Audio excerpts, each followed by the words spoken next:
मी जनता वसाहतचा प्रश्न तुम्ही जो सांगितला तो अतिशय योग्य आहे।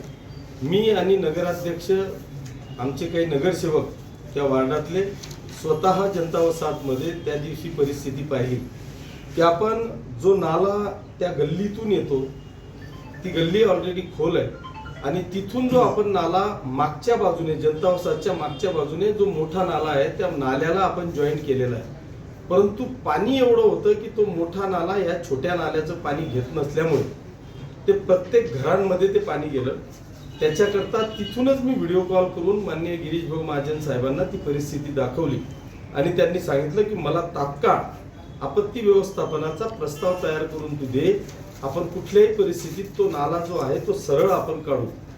पण माझं असं मत आहे की तरी सुद्धा तो प्रश्न सुटेल असं मला वाटत नाही, म्हणून आपण व्यवस्था अशी करतोय की हे सगळं जे पाणी आहे हे जुन्या कच्च्या अंतोर्ली रस्त्याकडून थेट गाडगेबाबा नगर पासून येणारं ते पाणी आहे। ते पाण्याला खऱ्या अर्थाने डायव्हर्ट करण्यासाठी जे आपलं दैवयोग मंगल कार्यालयाच्या बाजूचा ते मसोबा मंदिराच्या बाजूने जो नाला जातो त्या नाल्यापासून त्याला रस्त्याने बाहेर काढून रेल्वे लाईन पासून आणून हनुमान नगरचा जो नाला आहे मोठा त्याला जॉईन करण्याच्या संदर्भातली आपण एस्टिमेट तयार करतोय।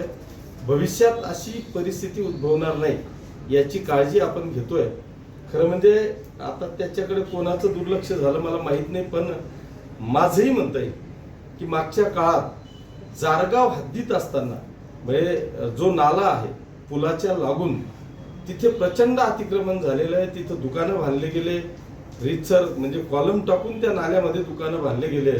त्याच्यामुळे तो नाला जो नैसर्गिक नाला होता जिथून पाण्याचा प्रवाह हा डायरेक्ट हनुमान नगरला जॉईन होत होता, तो नाला ऑलरेडी कंजेस्टेड झालेला आहे। मागच्या काळामध्ये मला वाटतं बीडीओ म्हणजे 7-8 वर्षापूर्वीचा तो विषय आहे की बीडीओ न्यायालयापर्यंत ती गोष्ट गेली आणि त्याला कुठेतरी स्टे मिळाल्यामुळे तो विषय थांबलाय।